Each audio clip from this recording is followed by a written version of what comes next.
Welcome to భాషిని DSC coaching.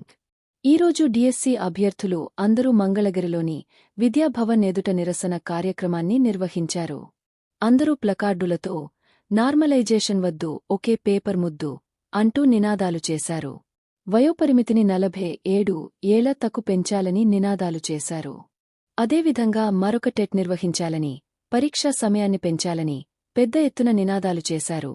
ఈ సందర్భంగా వచ్చిన మీడియా మిత్రులను ఉద్దేశించి అభ్యర్థులు మాట్లాడుతూ, గత 7 సంవత్సరాల నుండి అనేక కష్టాలు అనుభవించిన మాకు ఈ ఒక్కసారికి వయోపరిమితిని పెంచాలని లోకేష్ గారికి విన్నవించుకున్నారు. చాలామంది టెట్ కోసం ఎదురుచూస్తున్నారని, వారికోసం ఒక టెట్ నిర్వహించాలని కోరారు. పరీక్షా సమయాన్ని సిలబస్ రీత్యా ఆలోచన చేసి పెంచాలని తెలియజేశారు. ఒకే జిల్లా, ఒకే పేపర్ పెట్టాలని ప్రభుత్వాన్ని కోరారు. ఇదే సందర్భంలో మాట్లాడుతూ, మేమంతా ప్రభుత్వానికి అనుకూలమేనని, ప్రభుత్వం కోసం శ్రమించి ఈ ప్రభుత్వాన్ని తెచ్చుకున్నామని, ఈ ప్రభుత్వం కూడా మా మాట వినకపోతే మా గతేంటి అని ప్రభుత్వాన్ని ప్రశ్నించారు. ఈ ప్రభుత్వం తప్పనిసరిగా మాకు న్యాయం చేస్తుందని ఆశిస్తున్నామని తెలియజేశారు.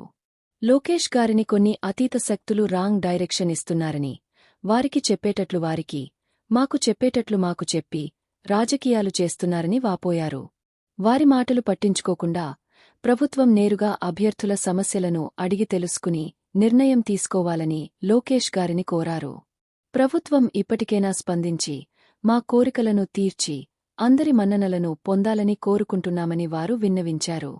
అయితే ఈ నిరసన కార్యక్రమానికి ఎక్కువ మంది రాకపోవడం గమనార్హం. ఏది ఏమైనా ప్రభుత్వానికి తమ వాదనలను వినిపించిన డిఎస్సి అభ్యర్థులకు చాలామంది కృతజ్ఞతలు తెలియజేస్తున్నారు.